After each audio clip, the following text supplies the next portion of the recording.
The woman swung the hammer with enough force to send splinters flying from the warped timber. Her calloused hands steady despite the blisters forming beneath her work gloves.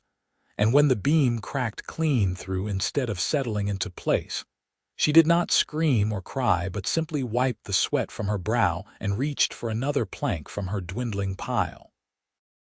Mae Morrison had arrived in Aztec, New Mexico, 3 weeks prior with a wagon full of supplies, a deed to 40 acres of land purchased sight unseen, and a determination forged from equal parts desperation and pride.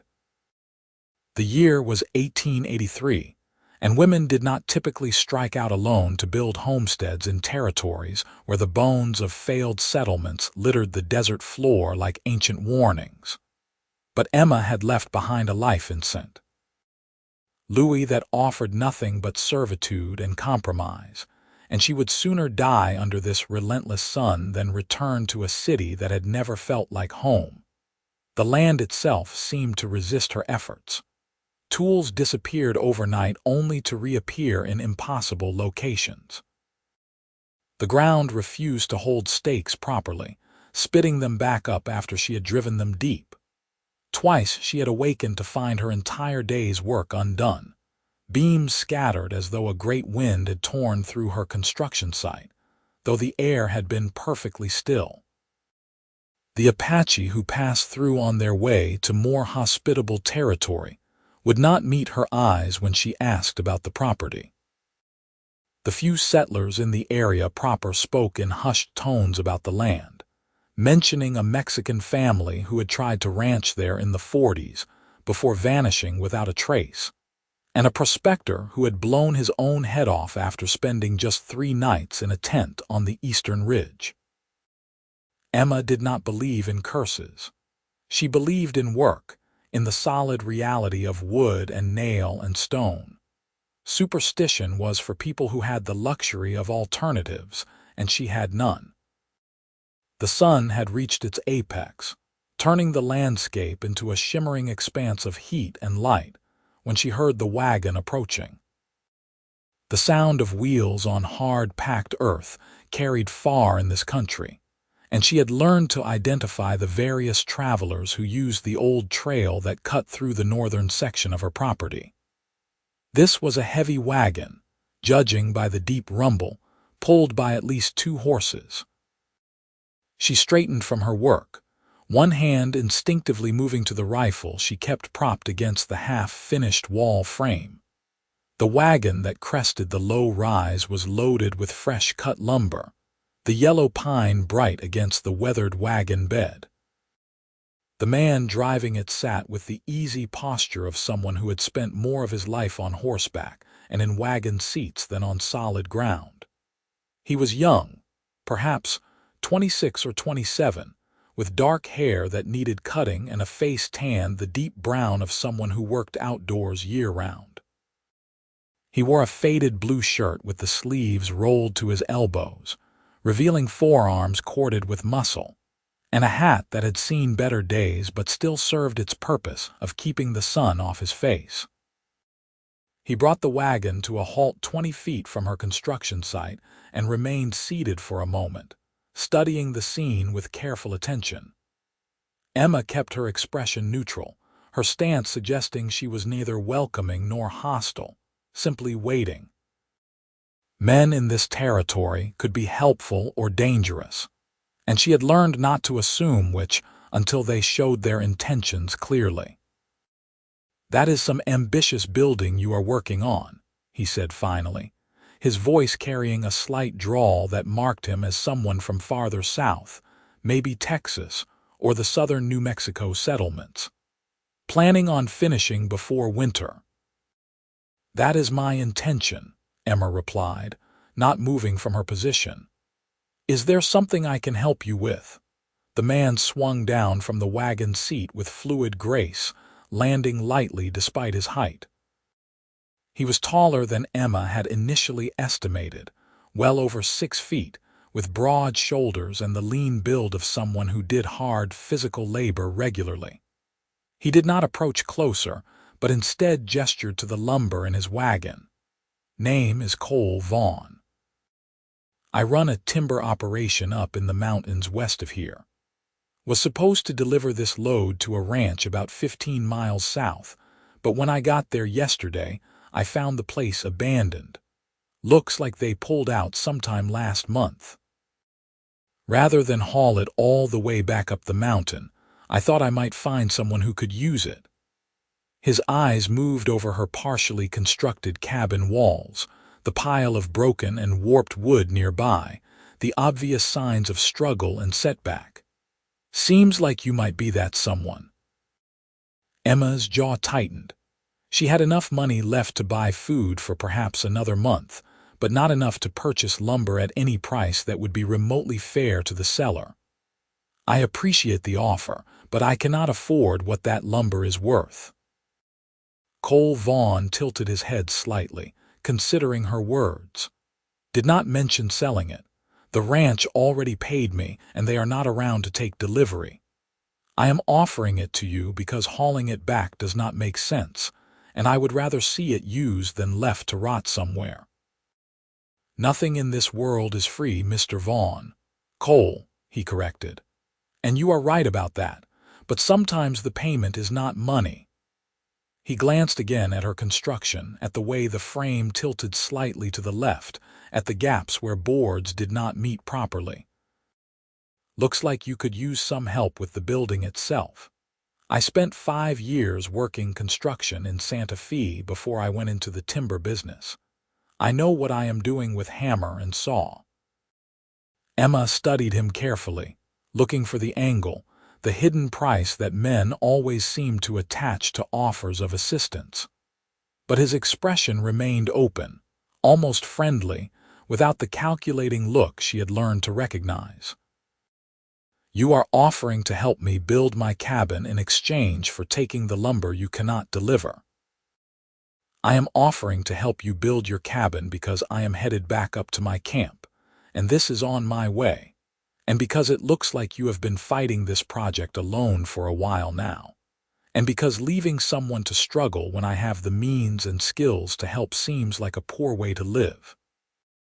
He paused, then added, and because this land has a reputation, and I suspect you know that, and I admire someone stubborn enough to try anyway. The honesty in his voice caught her off guard. Emma had become accustomed to suspicion, to viewing every interaction as a potential transaction where she must protect herself from being cheated or taken advantage of. This straightforward offer of help, without apparent strings attached, seemed almost dangerous in its simplicity. "Why would you care whether I succeed or fail?" she asked. Cole was quiet for a moment, looking out over the empty land stretching in all directions. My mother tried to keep a homestead going after my father died when I was 14. It was hard country, not unlike this. People could have helped her, but mostly they did not. They had their reasons, their justifications. She lost the land after 3 years of trying. I swore then that if I ever had the chance to help someone in a similar position, I would not waste it making excuses. He brought his eyes back to her face. So that is why I care. You do not have to accept the help, but the offer is genuine. Emma felt something shift inside her chest, a loosening of the tight knot of isolation and determination she had been carrying since she left Missouri. She did not lower her guard entirely, but she recognized that this moment represented a choice. She could continue alone, continue fighting every inch of progress with inadequate materials and limited skills, or she could accept help from someone who seemed, against all her experience and expectations, to be offering it without ulterior motive. "All right," she said finally. "I accept your help." "My name is Mae Morrison." Cole smiled, and it transformed his face from merely pleasant to genuinely warm.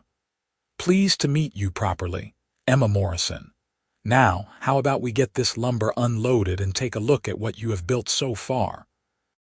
I am guessing there are some things we will want to reinforce before we add any more weight to the structure." They worked through the afternoon.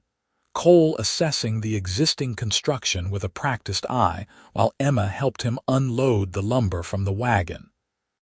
He did not criticize her work directly, but he pointed out places where the frame would benefit from additional bracing, where joints needed to be recut to fit more securely, where the whole structure was slightly out of level and would cause problems down the line if not corrected now.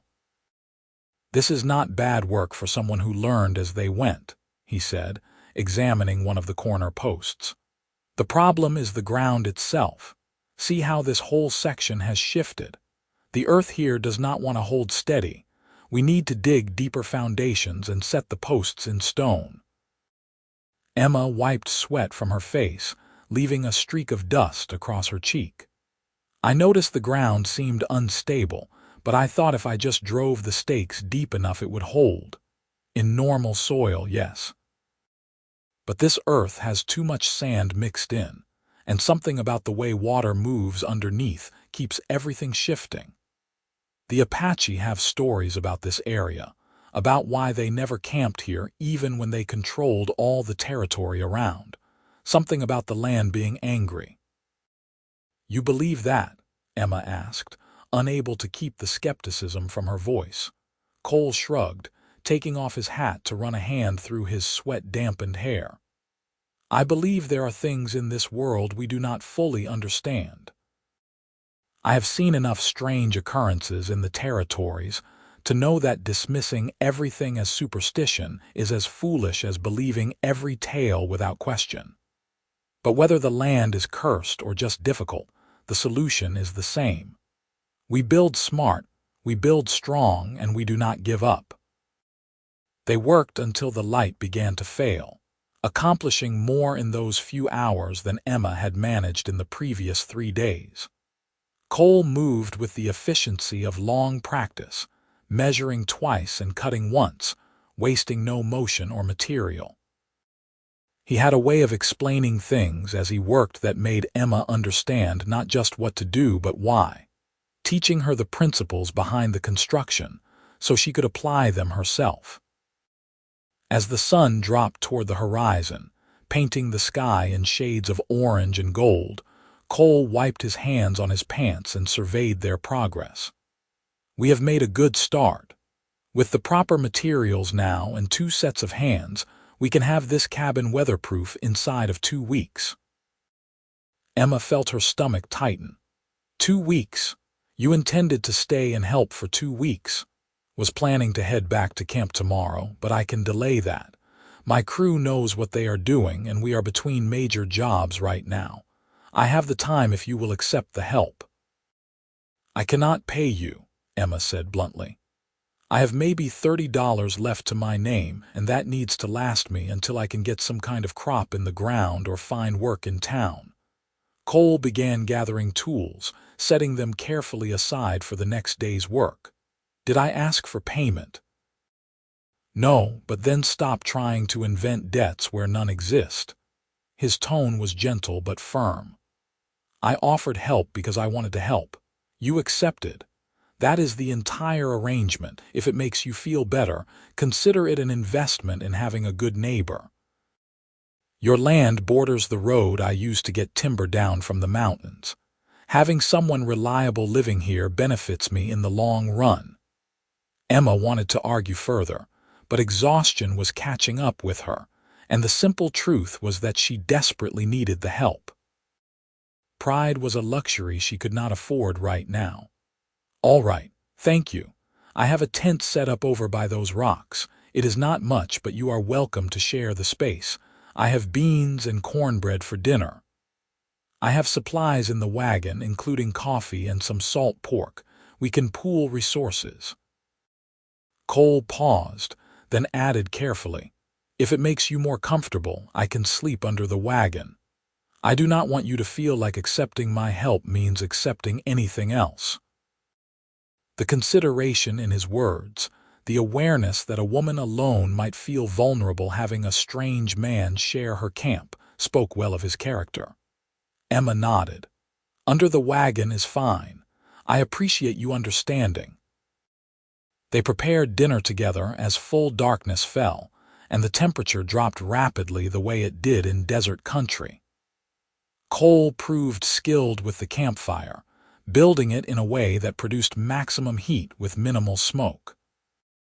Emma contributed her remaining beans and the cornbread she had made that morning, while Cole added chunks of salt pork and real coffee, a luxury Emma had not tasted in weeks.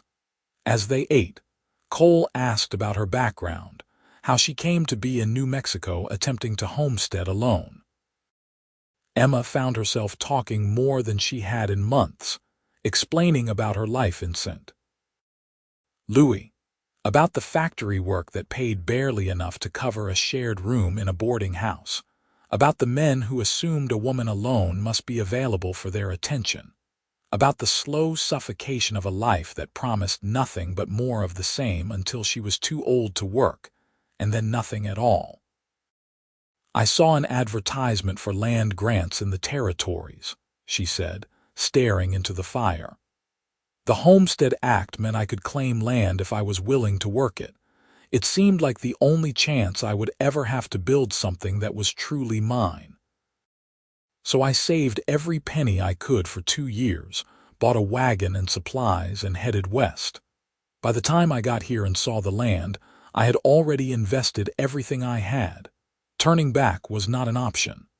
Cole listened without interrupting, his expression thoughtful in the firelight. When she finished, he was quiet for a moment before speaking. "That took courage. A lot of people would have given up the moment things got difficult. Or maybe I am just too stubborn to know when I am beaten," Emma said with a slight smile. Stubbornness and courage often look the same from the outside.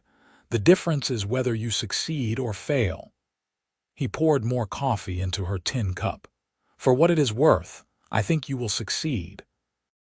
You have already survived 3 weeks on this land, and from what I heard in town, most people do not last that long. The fact that you are still here, still building, still fighting, means you have what it takes." Emma felt warmth spread through her chest that had nothing to do with the coffee or the fire. She had been alone with her struggle for so long that having someone express genuine confidence in her felt almost overwhelming. "Thank you. That means more than you might realize." They talked late into the night, the conversation flowing easily in the way it sometimes does between people who recognize something familiar in each other. Cole told her about growing up in West Texas, about his father's death from a horse accident, about watching his mother work herself to exhaustion trying to keep the family ranch running. He talked about leaving home at 17 after they lost the land, about drifting through various jobs in mining camps and cattle ranches and construction crews, about eventually settling in the mountains north of Aztec where the timber was good and the work was honest. "I am not looking to build an empire," he said. "I have a small crew, we cut timber sustainably, and we make enough to live comfortably. That is sufficient for me. I saw too many men destroy themselves chasing wealth and power. I would rather have a simple life that I can be proud of." Emma understood that sentiment completely. Her own goals were modest by most standards. A cabin that kept out the weather, enough land to grow food and maybe keep a few animals, the freedom to make her own choices and live by her own labor. But in a world that often measured worth in dollars and status, those simple goals required extraordinary effort to achieve. When they finally settled down to sleep, Emma in her tent and Cole in his bedroll under the wagon, Emma found herself lying awake longer than usual. The constant vigilance she had maintained since arriving, the need to be constantly alert for danger or disaster, had eased slightly. Having someone else present, someone competent and apparently trustworthy, allowed her to relax in a way she had not been able to in weeks. She fell asleep listening to the sounds of the night desert, feeling something that might have been hope beginning to grow alongside her ever-present determination. The next days fell into a rhythm that felt almost natural. They began work at first light, when the air was still cool enough to allow hard physical labor. Cole's expertise transformed the construction project from a desperate struggle into a manageable, even satisfying process. He taught Emma how to properly square a corner, how to test whether a surface was level, how to judge the quality of wood by its grain and weight. She proved a quick study, absorbing the lessons and applying them immediately. The cabin began to take shape in a way it had not before. The walls rose straight and true. The floor joists were set level and securely braced. Cole showed Emma how to notch logs so they fit together tightly, creating walls that would keep out wind and weather. They worked well together, developing the kind of unspoken coordination that comes from shared labor, where each person knows what the other needs before words are necessary. Strange things still happened on the land. Tools would disappear, though they always reappeared eventually.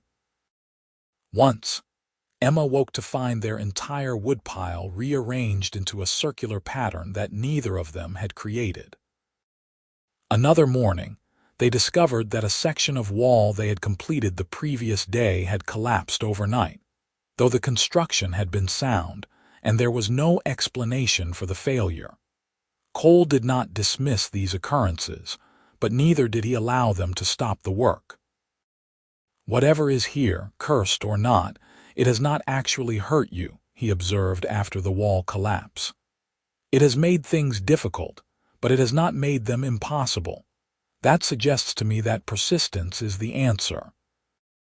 We keep building, we keep fixing what breaks, and eventually either the land accepts what we are doing, or it does not matter anymore because the cabin is finished." Emma found his practical approach to the supernatural refreshing. He neither scoffed at the idea that something unusual was happening nor allowed fear of it to dictate his actions.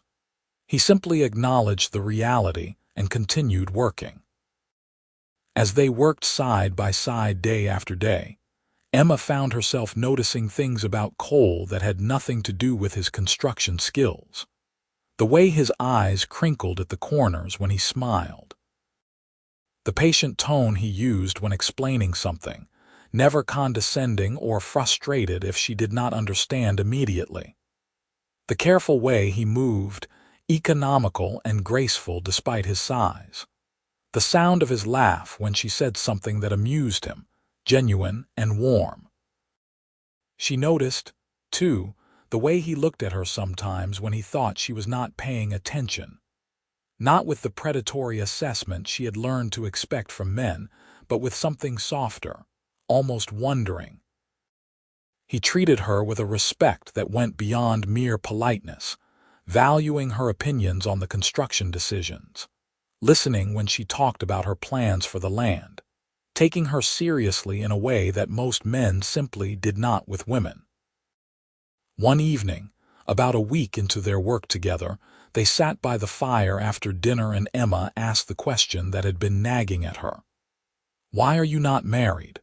A man with your skills and work ethic, you could have your pick of women in any settlement." Cole poked at the fire with a stick, sending sparks spiraling into the dark sky. "I suppose I never found someone I wanted to build a life with. I have been proposed to a few times, courted a few women over the years, but it never felt right. They wanted me to be something different than what I am. More ambitious, more focused on making money, more willing to live in town. I am content with my work and my life in the mountains, and I need a partner who can be content with that too." "So you are waiting for someone who wants the same kind of life you do," Emma said. "More than that. I am waiting for someone who understands that a good life is not about what you have but about who you are and what you build together." He looked up from the fire, meeting her eyes directly. "I watched my parents when I was young. They did not have much, but they had each other, and that was everything. When my father died, my mother survived losing the ranch, losing the house, losing all the physical things. What she could not survive was losing him. That is the kind of love I want." The kind that matters more than anything else. Emma felt her breath catch slightly. The way he spoke about love, about partnership, resonated with everything she had always wanted but had never been able to articulate. That is a rare thing to find. Yes, Cole agreed. But I would rather be alone than settle for less. They sat in comfortable silence after that, both lost in their own thoughts. Emma found herself wondering what it would be like to build a life with someone like Cole, someone steady and skilled and kind. Someone who treated her as an equal partner rather than a subordinate or a prize to be won. The thought was both appealing and terrifying, because she had built her entire plan around being alone, around depending only on herself. The cabin walls were nearly complete when the first real trouble arrived. Emma and Cole were on the roof, laying shingles, when they heard horses approaching at a gallop. 3 men rode into the clearing, their horses lathered from hard riding. They were rough-looking, with the kind of weathered hardness that came from living on the edges of law and civilization. Cole climbed down from the roof immediately, positioning himself between the riders and Emma, who followed more slowly. His posture had changed, becoming more alert, more ready, though he kept his hands relaxed and away from the gun he wore at his hip. "Help you gentlemen with something?" Cole asked, his tone neutral but firm. The lead rider, a man with a scarred face and cold eyes, looked from Cole to the cabin and then to Emma. "Heard there was a woman building out here on the cursed land. Wanted to see if it was true. Did not expect to find she had help." "She does," Cole said flatly. "So if you came looking for an easy target, you are going to be disappointed." The scarred man grinned, showing several missing teeth. "Did not say nothing about targets, just curious. Woman alone on bad land, that is unusual. Woman with a man, though, that is more normal. You her husband." "I am her friend," Cole said, "and I am asking politely for you to state your business or move along." One of the other riders, younger and meaner looking than the leader, spat tobacco juice onto the ground near Cole's feet. That is a lot of attitude for someone outnumbered. Emma had heard enough. She stepped forward, rifle in hand though not yet aimed at anyone. "This is my land. You are trespassing. I am asking you to leave." The scarred man's eyes fixed on her with an intensity that made her skin crawl. "That is no way to treat visitors, miss. We could be good neighbors. This is rough country, you might need friends." "If I need friends, I will choose them myself," Emma said coldly. "You have stated your curiosity. Now leave." For a long moment, tension hung heavy in the air. The 3 men were armed and clearly dangerous, but Cole's steady presence and Emma's obvious willingness to fight made the situation less one-sided than it appeared. Finally, the scarred man shrugged and pulled his horse's head around. "We will be on our way then. But you might want to remember that offers of friendship do not come often in these parts. Might regret turning us away when things get difficult." They rode off at a more leisurely pace than they had arrived, and Emma did not lower her rifle until they were completely out of sight. She found she was shaking slightly, adrenaline flooding her system now that the immediate danger had passed. Cole turned to her, concern evident in his face. "You all right?" "Yes, who were they?" "No one good.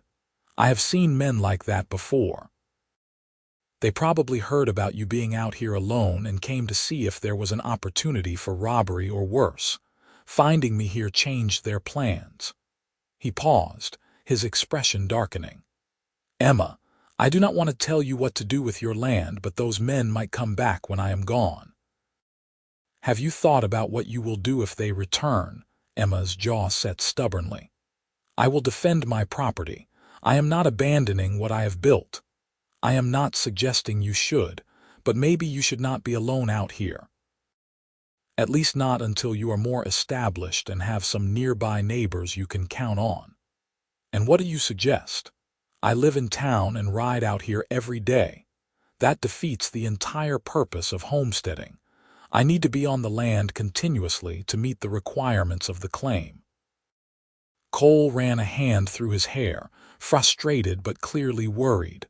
I know. I just do not like the idea of you being vulnerable to men like that. I have been vulnerable my entire life, Emma said quietly.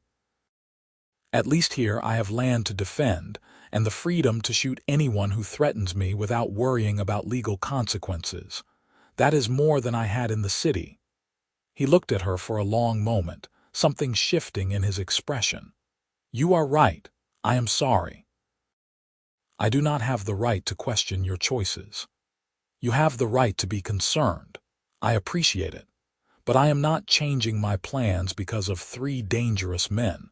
If I did that, I would have to abandon every dream I have ever had because there will always be dangerous men. They returned to work on the roof, but the encounter had changed something between them. Cole became more watchful, more protective in ways that might have annoyed Emma if they had not been so obviously driven by genuine care rather than possessiveness. And Emma found herself paying more attention to Cole's presence, to the security she felt with him nearby, to how much harder it would be when he eventually left.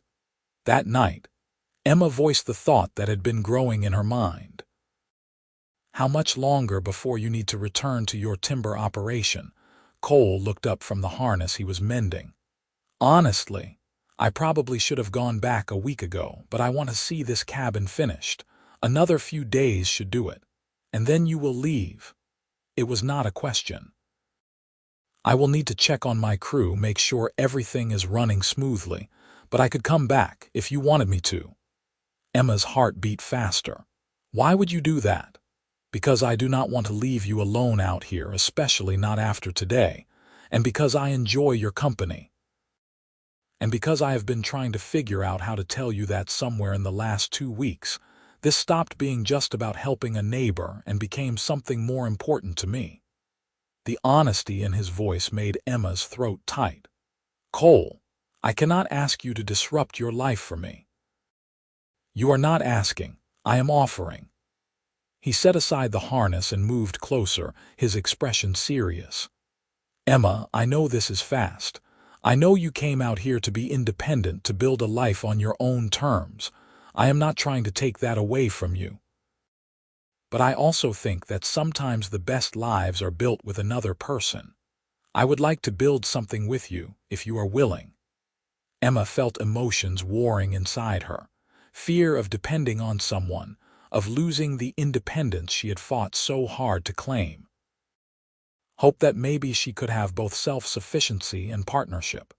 Growing affection for this man who had appeared when she needed help most, and had stayed for reasons that had nothing to do with obligation. I do not know how to do this. I have spent so long planning to be alone that I do not know how to let someone in. Then we figure it out together, Cole said simply. We take it slow.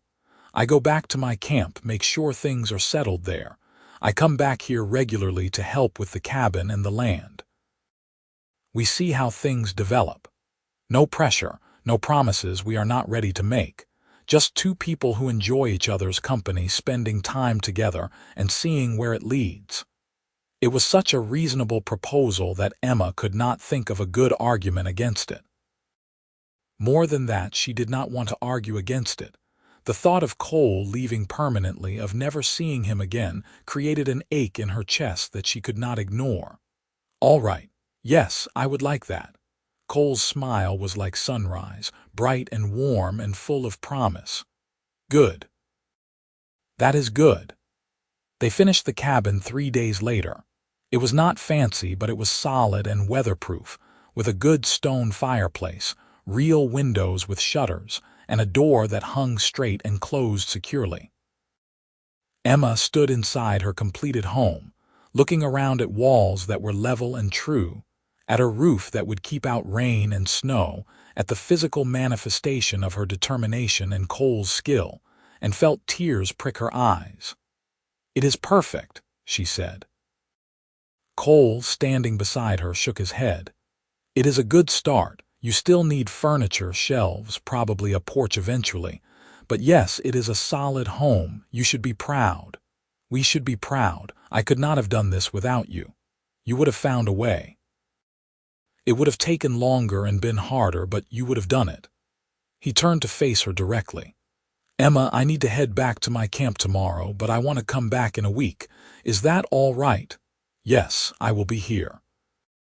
That night they sat outside the completed cabin, looking up at stars so numerous and bright they seemed almost unreal. The desert night was cool and clear, the air carrying the scent of sage and dust. Emma felt a contentment she had not experienced in years, maybe ever. She had a home. She had land. And she had someone who mattered to her, who saw her as capable and strong, but who also offered partnership rather than demanding submission. Cole, she said quietly. Yes, thank you for everything. He reached over and took her hand, his palm warm and calloused against hers. Thank you for letting me help, for letting me be part of this. They sat like that until late into the night, hands clasped, watching the stars wheel overhead, neither one wanting to break the moment of perfect peace. Cole left the next morning with promises to return within the week. Emma watched him drive away, his wagon empty now of the lumber that had built her home, and felt the loneliness settle over her again. But it was different now. Before, the solitude had been her armor, her protection against a world that had never been kind. Now it was just temporary, something she could endure because she knew it would end. She spent the following days working on the interior of the cabin, building a simple bed frame and table from scrap lumber, hanging pegs for clothes and tools, making the space feel like an actual home rather than just shelter. She also began clearing land for a garden, breaking up the hard soil and hauling away rocks, preparing for spring planting even though it was still months away. The strange occurrences on the land had decreased since the cabin's completion, as though whatever presence inhabited the place had accepted her permanence. Tools no longer disappeared. Nothing else collapsed or was mysteriously rearranged. Emma wondered if Cole's theory had been correct, if persistence alone had been enough to overcome whatever curse or difficulty plagued the property. On the 8th day after Cole's departure, Emma heard a wagon approaching and felt her heart lift with anticipation. But when she stepped outside, she recognized the horses as belonging to one of her neighbors from the town of Aztec, a middle-aged woman named Sarah Jenkins who ran a boarding house and seemed to know everything that happened within 50 miles. Miss Morrison, Sarah called as she climbed down from her wagon. I hope I am not intruding, but I heard your cabin was completed and I wanted to see for myself, and to bring you these. She reached into the wagon and pulled out a basket covered with cloth. Fresh bread, some preserves, and a few other things you might find useful. Emma was touched by the gesture, unexpected from someone she had only met briefly in town. That is very kind of you. Would you like to come in? I can make coffee. Sarah accepted eagerly, and soon they were sitting at Emma's new table, cups of coffee steaming between them. Sarah admired the cabin's construction, asking questions about how long it had taken and what Emma's plans were for the land. Then, with the careful casualness of someone getting to a prepared topic, she said, I heard that Cole Vaughn helped you with the building. He did. I could not have finished without his assistance. Cole is a good man, known him for about 5 years now since he started his timber operation. Always been honest in his dealings, helps people who need it, does not cause trouble. Sarah paused. Course, there has been plenty of women who set their cap for him over the years. He is never unkind about turning them down, but he has made it clear he is not looking to settle. Emma kept her expression neutral. He told me he has not found the right person yet. Interesting that he spent 2 weeks helping you build your cabin. Sarah's eyes were sharp despite her friendly tone. That is the longest I have ever known him to stay away from his operation. Must have had a good reason. Emma met her gaze directly. He had lumber he needed to deliver and no one to deliver it to, and he saw someone who needed help. That seems like sufficient reason. Maybe so, or maybe he found a reason to stay that had nothing to do with lumber or charity. Sarah smiled, and it softened her features. I am not trying to gossip, Miss Morrison. I am trying to say that if Cole Vaughn has taken an interest in you, that speaks well of your character. And if you have accepted that interest, I hope you know that this community would welcome seeing Cole happy. He has done a lot for people around here over the years. He deserves some happiness of his own. Emma felt her defenses lowering slightly. I appreciate you telling me that. Cole and I are friends. Whether we become more than that remains to be seen. Fair enough. Just wanted you to know that if things do develop, you would not be facing disapproval or gossip, least not from the decent folks. Sarah finished her coffee and stood. I should be getting back, but I meant what I said about the community, Miss Morrison. You are welcome here. If you need anything, come into town and find me. I can usually point you in the right direction. After Sarah left, Emma sat for a long time thinking about the conversation. She had been so focused on her own isolation, her own struggle, that she had not considered that accepting Cole's help and affection might mean joining a community, becoming part of a network of people who looked out for each other. The thought was both appealing and frightening. She had been alone for so long that the idea of belonging somewhere felt almost foreign. Cole returned 3 days later, his wagon loaded with supplies including a rocking chair he had made himself. Figured every home needs a comfortable place to sit, he said as he carried it into the cabin. Emma ran her hand over the smooth wood, noting the careful craftsmanship, the way the rockers curved perfectly to provide a gentle motion. It is beautiful. You made this. Woodworking is part of the timber business. I have some skill with furniture. He looked almost shy, unusual for someone normally so confident. I wanted to make something for you, for your home. Emma felt warmth spread through her chest. The chair was not just a gift, it was a statement. It said that he had been thinking about her, that he wanted to contribute to making her house a home, that he saw a future where she would sit in this chair and think of him. Thank you. I love it. They fell back into their pattern of working together, though now the focus was on the land rather than the cabin. Cole helped Emma mark out a large garden space, explaining which areas would get the best sun and drainage. They discussed what crops would grow well in this soil and climate, planning for both food and potential cash crops she could sell in town. As they worked, they talked about everything and nothing. Cole told stories about his years drifting through the territories, about colorful characters he had met and close calls he had survived. Emma shared memories of her childhood in Missouri, of the mother she had lost to fever when she was 12, of the father who had drunk himself to death 3 years later, leaving her alone in a city that had no patience for orphan girls with no money or connections. I survived by being useful, she said, turning over soil with a shovel. I learned to sew, to clean, to cook, to do whatever people would pay for. But I always knew that if I stayed in that life, I would end up either married to some man who saw me as free labor or dead from exhaustion before I turned 40. This land, this cabin, this is my chance at something different. And now, Cole asked, are you finding what you were looking for? Emma paused in her work, considering the question seriously. Yes, but not in the way I expected. I thought independence meant being completely alone, relying on no one.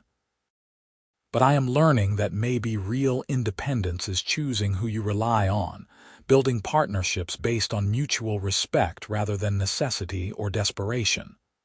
Cole's expression was unreadable. That is a good definition. Is that what we are doing? Building a partnership, I think so. Are you all right with that? More than all right. He set down his own shovel and moved closer to her. Emma, I need to be honest with you about something. When I first came here with that lumber, I really did just want to help someone who needed it. But somewhere in those first few days, I started falling for you. The way you refused to give up, the way you learned so quickly, the way you faced every challenge with determination instead of despair. I have never met anyone like you. Emma's heart was pounding so hard she was certain he could hear it. Cole, I do not know how to do this. I have never been in love before. I do not know what I am supposed to feel or say. Then just tell me the truth. How do you feel about me? She met his eyes, saw the vulnerability there, the hope, and found her courage. I think about you constantly when you are gone. I look forward to your returns like nothing else in my life. When I am with you, I feel both more myself and more part of something larger. If that is love, then yes, I am falling in love with you. Cole's smile was radiant. He reached out slowly, giving her time to pull away if she wanted, and cupped her face in his hands. Can I kiss you? Yes, Emma whispered. The kiss was gentle at first, tentative, both of them exploring new territory. Then it deepened, and Emma felt something ignite inside her, a warmth and hunger she had never experienced before. She wrapped her arms around Cole's neck, pressing closer, and felt his arms encircle her waist, holding her securely. When they finally broke apart, both breathing hard, Emma laughed shakily. That was better than I expected. Just better, Cole teased, his forehead resting against hers. Much better. Significantly better. I may need more data to form a complete opinion. He laughed and kissed her again, and Emma forgot about the work they were supposed to be doing, forgot about everything except the feeling of being held by someone who saw her as precious, who valued her strength, but also offered his own, who made her feel both safe and exhilarated. They spent the rest of the day working side by side, but everything felt different now. Every accidental touch carried meaning. Every exchanged glance held warmth. By the time evening came, Emma felt drunk on happiness in a way she never had before. Over dinner, Cole brought up a topic they had been dancing around. I am thinking about relocating my timber operation closer to Aztec. There is good forest about 10 miles north of your land, and it would cut my transportation time significantly. Plus, it would mean I could be here more often. Emma felt hope surge but forced herself to be practical. That would be a major move for you. Are you sure it makes sense for your business? It makes perfect sense for my business. I have been considering it for months, even before I met you. The timber closer to my current camp is getting depleted, and I need to move operations anyway. This would just determine which direction I move. The fact that it would also let me be near you is a benefit, not the sole reason. But it is part of the reason. Yes, a significant part. Emma, I am not going to pretend this is purely practical. I want to be close to you. I want to see where this relationship goes. But I am also not going to make decisions solely based on romance without considering whether they make sense for our long-term stability. If we are building a future together, that future needs to be on solid ground, not just good intentions. Emma appreciated his honesty and his practical approach. When would you move the operation? Spring, probably.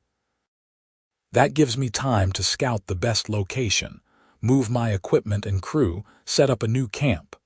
By the time you are planting your garden, I should be established in the area. He paused. Unless you have objections, I do not want you to feel like I am crowding you or taking away your independence. I do not feel that way. I feel like we are building something together, like you said. That does not diminish what I have accomplished on my own. It just means the next phase will be shared. Cole reached across the table and took her hand. I love you, Emma Morrison. I know it is fast. I know we have only known each other a few weeks, but I am certain of it.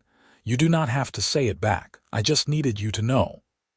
Emma felt tears prick her eyes. "I love you too. I did not think I was capable of this, but you have shown me I was wrong. I do love you." They talked late into the night, making plans, dreaming about the future, discussing practical matters like where Cole's new camp would be located and what crops would bring the best prices in town. It was a strange blend of romance and practicality, but it felt right for both of them. They were not foolish young people rushing into things without thought. They were adults who understood the work required to build a life and were willing to do that work together. Cole stayed for another week, helping Emma finish preparing the garden space and making improvements to the cabin. He built shelves and a better kitchen area, repaired the chicken coop that had come with the property, and helped Emma clear brush from around the buildings to reduce fire risk. During that week, their physical relationship progressed naturally. They shared kisses and touches, learning each other's bodies with a mixture of passion and tenderness. Emma had always been told that intimacy before marriage was sinful, that good women did not give themselves to men outside the bonds of matrimony. But Cole treated her with such reverence, such genuine care, that it felt more sacred than anything she had experienced in churches that preached virtue while ignoring suffering. One evening, as they lay together in Emma's bed, Cole's arms wrapped around her. Emma said quietly, "People will talk. If they find out we are together like this before marriage." "Do you care what people say?" Cole asked. "I thought I would, but I find I do not as long as we are honest with each other. This feels right to me. Does it feel right to you, more right than anything in my life?" He pressed a kiss to her shoulder. "But I would marry you tomorrow if you wanted. Not because I think we should, but because I want to. I want you to be my wife, to build a life together openly, to not have to hide what we mean to each other." Emma turned in his arms to face him. "Are you proposing?" "I suppose I am, though not very romantically." "Emma Morrison, will you marry me?" She searched his face, looking for any doubt or hesitation, but found only love and certainty. "Yes, I will marry you." Cole's kiss was deep and thorough, and led to other things that left them both breathless and satisfied. Later, as Emma drifted toward sleep, she felt a profound sense of peace. Her life had not followed any path she had anticipated. She had expected to fight alone, to build her independence through isolation and struggle. Instead, she had found partnership, love, and a future that looked brighter than anything she had dared to imagine. They were married 3 weeks later in Aztec, with Sarah Jenkins and a handful of other townspeople as witnesses. Emma wore a simple blue dress she had sewn herself, and Cole wore his best shirt and pants, and they spoke vows in the small church with genuine emotion and commitment. The ceremony was brief but meaningful, and afterward, Sarah hosted a celebration at her boarding house with food and drink and good wishes from the community. "You make a fine couple," Sarah told them, pressing a package into Emma's hands. "This is from the ladies in town. Household things you might need. Welcome to Aztec, Mrs. Vaughn." The name still felt strange to Emma, but also right. She had not lost herself by marrying Cole. She had expanded herself, added new dimensions to her identity. She was still the woman who had built a cabin on cursed land through sheer determination. But now she was also a wife, a partner in a shared future. Cole moved his timber operation over the winter, working with his crew to establish a new camp in the mountains north of Emma's land. He spent most of his time with Emma, helping her maintain the cabin through the cold months, hunting to provide meat, cutting firewood to keep them warm. They settled into domestic life with surprising ease, discovering that they worked well together in all aspects of life, not just construction and land management. The cursed land gave them no more trouble. Whatever had resisted Emma's initial efforts seemed satisfied by her persistence, or perhaps by the love and stability that had come to inhabit the cabin. Spring came and Emma planted her garden with Cole's help, putting in rows of corn and beans and squash, along with carrots and potatoes and other staples. They acquired chickens and a milk cow, slowly building the homestead into a functioning small farm. One evening in late spring, as they sat on the porch Cole had built, Emma rocking in her chair while Cole whittled a piece of wood, Emma said, "I am pregnant." Cole's knife slipped, and he nearly cut himself. He set the wood aside carefully and turned to her, his face a mixture of joy and concern. "Are you sure?" "As sure as I can be. I have missed 2 monthly courses and I have been ill most mornings. Sarah said those are reliable signs." Cole knelt beside her chair, taking her hands in his. "How do you feel about it?" Terrified and excited in equal measure. "I did not plan for this so soon, but I am not unhappy about it. Are you?" "Unhappy? Emma, I am thrilled. Terrified too, but thrilled. We are going to be parents." He laid his hand gently on her still flat stomach. "We are going to have a baby." They held each other as the sun set over their land, both contemplating the new life growing inside Emma, the continuation of what they had built together. The cursed land had become home. The cabin built through struggle and determination had become a sanctuary.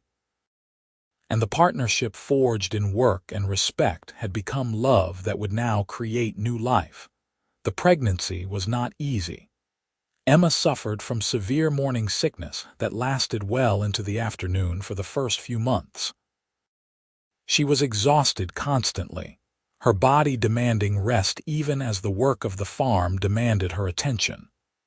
Cole took on as much as he could, managing both his timber business and the homestead, but he could not be everywhere at once.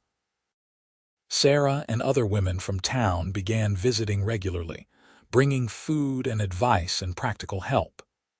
Emma, who had been so determined to need no one, found herself grateful for the community that had formed around her. These women taught her about pregnancy and childbirth, prepared her for what to expect, and promised to be there when her time came. "You are one of us now," Sarah said firmly. "We take care of our own." Emma's son was born on a cold January night in 1885, delivered with Sarah and 2 other women attending. The labor was long and difficult, and there were moments when Emma thought she might die.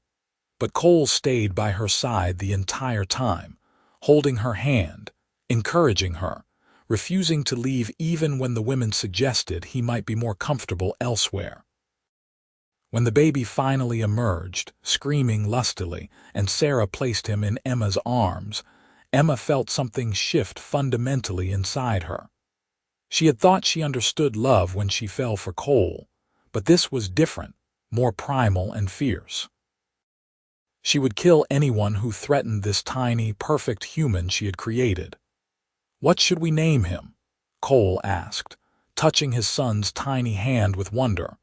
They had discussed names throughout the pregnancy, but had not settled on anything definite. Now, looking at her son's face, Emma said, "Thomas, after my father before he lost himself to drink. He was a good man once, I want to remember that." "Thomas Vaughn," Cole said, testing the name. "I like it. Welcome to the world, Thomas." The baby changed everything and nothing. The cabin was louder, messier, more chaotic. Sleep became a precious commodity, grabbed in short intervals between feedings and changings. But the core of what Emma and Cole had built remained solid. They worked together to manage the challenges of new parenthood, sharing responsibilities, supporting each other through exhaustion and frustration, and moments of unexpected joy. Thomas thrived despite being born in the harsh winter. He was a healthy, robust baby with his father's dark hair and his mother's determined spirit. By spring, he was smiling and responding to his parents' voices, and Emma could not imagine life without him. The farm prospered over the next few years. Emma's garden produced abundantly once she learned to work with the difficult soil. Cole's timber business did well, providing steady income that allowed them to make improvements to the property. They built a barn, acquired more animals, slowly transforming the homestead from a survival operation to a thriving small farm. When Thomas was 2, Emma became pregnant again. This time the pregnancy was easier, as though her body remembered what to do. Sarah joked that second babies were always faster, and she was right. Emma's daughter was born after just a few hours of labor, arriving so quickly that Cole barely had time to fetch Sarah before the baby was crowning. "What do you want to name her?" Emma asked, cradling the tiny girl against her chest. Cole thought for a moment. "My mother's name was Rose. I would like to use that if you are agreeable." "Rose Vaughn," Emma said softly. "It is perfect." Rose was a quieter baby than Thomas had been, more content to observe than to demand attention. She had Cole's eyes and Emma's fair coloring, and from her earliest days, she seemed fascinated by everything around her. Thomas adored his little sister, treating her with a gentleness that surprised Emma given his normally boisterous nature. The family settled into routines that felt both hard-won and natural. Mornings began early with Cole heading to check on his timber crew, while Emma managed the farm and children. Afternoons often found them working together, Cole helping with heavy chores while Emma tended the garden and animals, the children playing nearby under watchful eyes. Evenings were for family time, simple dinners followed by stories and songs before tucking the children into bed. On their 5th wedding anniversary, Cole gave Emma a gift that surprised her. It was a book, ledger style, with beautiful binding. "I thought you might want to write down our story," he said, "for the children so they know where they came from. How their mother was brave enough to build a cabin alone on cursed land, and how their father was lucky enough to bring lumber at the right time." Emma traced the cover of the book, touched by the thoughtfulness of the gift. "I will write it all down. Everything that happened, everything we built together." She began writing that night after the children were asleep, documenting their story in careful script. She wrote about the struggle to build the cabin, about Cole's arrival, about falling in love while hammering walls into place.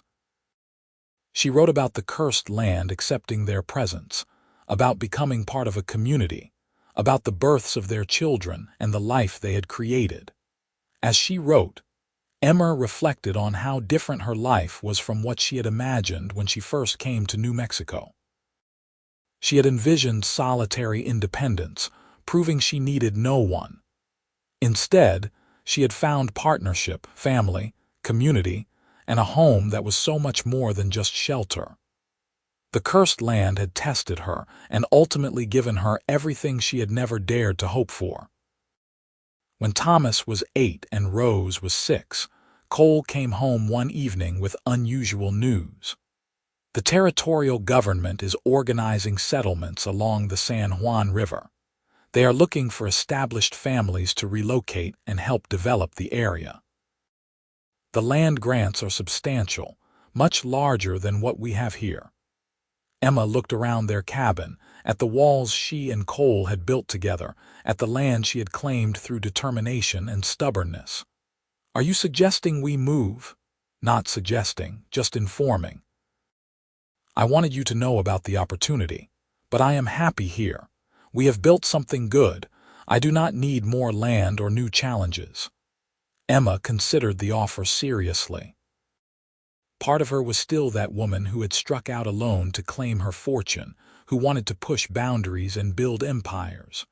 But a larger part of her was content with what she had. "No, this is our home. This is where we built our life. I do not want to start over somewhere else." Cole's smile was relieved. "I was hoping you would say that. I love our home. I love our life. I do not want to change it." They remained on their land, continuing to work and improve and build. Thomas grew into a tall, strong boy who loved working with his father in the timber business. Rose developed a passion for growing things, taking over more and more of the garden as she got older. Emma watched her children thrive and felt proud of what she and Cole had created, not just the physical homestead but the family itself. More children followed. A second son, William, born when Thomas was 10. Twin girls, Alice and Clara, who arrived when Emma was 38 and whom everyone feared might be too much for her aging body, but who instead seemed to rejuvenate their mother with their spirited personalities. The cabin expanded to accommodate the growing family, with Cole and Thomas adding rooms and eventually building a second story. The cursed land became known instead as the Vaughn homestead, a place where a woman's determination and a man's skill had created something lasting and good. The stories about the curse faded, replaced by stories about the family who had tamed the difficult earth and built a thriving farm against all odds. On their 20th wedding anniversary, Emma and Cole took a rare evening alone, leaving the older children in charge of the younger ones. They walked out to the spot where Emma had been struggling to build her cabin the day Cole first arrived with his wagon full of lumber. "You remember what you said?" Emma asked, leaning against Cole's shoulder as they looked at the sunset. "I said I would help," Cole answered, wrapping his arm around her waist. "You did so much more than help. You gave me everything I did not know I wanted: a partner, a family, a life that is rich in ways I never imagined when I was focused solely on independence." Cole kissed the top of her head. "You gave me everything too. Purpose, love, a reason to put down roots instead of just drifting. I spent so many years not knowing what I was looking for, and then I found you struggling to build a cabin on cursed land, and suddenly everything made sense." They stood together as the sky darkened and stars began to appear, the same stars that had watched over them that first night when Emma had lain in her tent and Cole had slept under his wagon, both of them not yet knowing what they were beginning. "I love you," Emma said. "Still, always." "I love you too," Cole replied. "Until the day I die and beyond." The years continued to pass, bringing changes and challenges but also deep satisfaction. Thomas married a girl from Aztec and brought her to live on a section of the Vaughn land, building his own cabin with his father's and grandfather's help. Rose surprised everyone by becoming a teacher, riding into town 3 days a week to instruct children in the small schoolhouse. William took over more of the timber business as Cole aged, learning every aspect of the operation.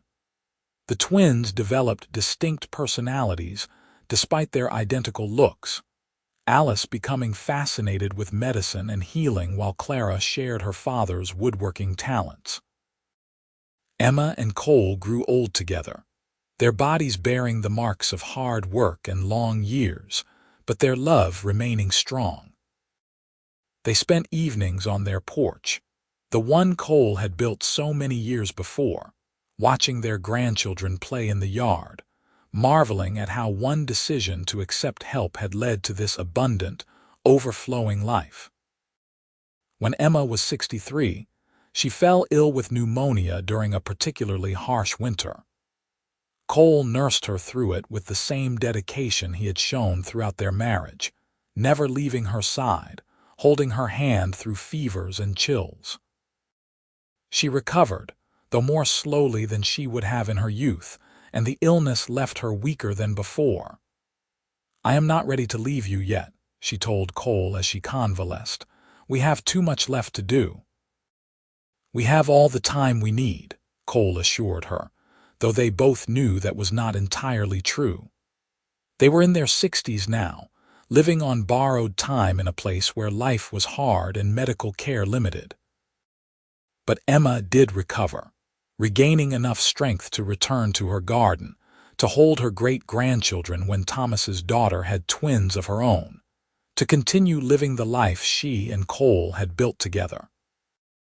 They had 5 more years, 5 precious years of watching their family continue to grow and thrive, of sitting together in comfortable silence that spoke of decades of partnership, of loving each other with the deep, abiding affection that comes from truly knowing another person. Cole died first, quietly in his sleep one spring night, simply not waking from dreams that Emma hoped were peaceful. Emma mourned him deeply but not desperately. They had lived a full life together, had loved each other well, had built something that would outlast both of them. She missed him terribly, but she was not lost without him because she still had the family they had created and the land they had tamed together.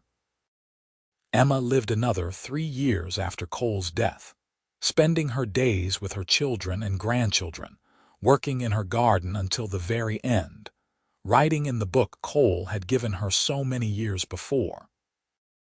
She added to their story, documenting the later years, the growth of their family, the success of their homestead. She wanted future generations to know what had been built here, how love and determination and partnership could create something lasting. She died on a warm summer evening, sitting in the rocking chair Cole had made for her, surrounded by children and grandchildren and great-grandchildren. Her last words were, "Tell them I was happy. Tell them we built something good." And it was true. From that first day, when a woman alone on cursed land had looked up to see a cowboy bringing lumber and offering help, through years of work and love and challenge and triumph, Emma and Cole had built something extraordinary. Not just a cabin or a farm or a family, but a legacy of what was possible when 2 people chose to face the world together instead of alone. The homestead remained in the Vaughn family for generations. The cabin Emma and Cole had built became the heart of a compound of buildings housing their descendants. The cursed land became known as the most fertile in the region, producing abundant crops year after year. And the story of how it all began, of a determined woman and a helpful cowboy who found love while hammering boards into walls, was told and retold, becoming part of family legend. Proof that sometimes the best things in life come from accepting help when you need it and offering love when you find it. The town of Aztec, New Mexico grew and prospered, and the Vaughn family became one of its pillars, known for their hard work, their integrity, and their devotion to each other and their community. Emma's book, the one she had filled with their story, was passed down through the generations. Read by children who wanted to know where they came from, who wanted to understand the foundation their family was built on. And always when the story was told, it began the same way. She was building a cabin alone on cursed land. The cowboy brought lumber and said, "I will help." And from that simple beginning, everything else followed. Love, family, home, legacy, and a life lived fully and well. The cursed land had been transformed by persistence and love, proving that no challenge is truly insurmountable when faced with determination and partnership. Emma and Cole's story became a testament to the power of choosing to build together rather than alone, to accepting help when offered, and to recognizing that true strength comes not from isolation, but from connection. Their love had conquered the curse.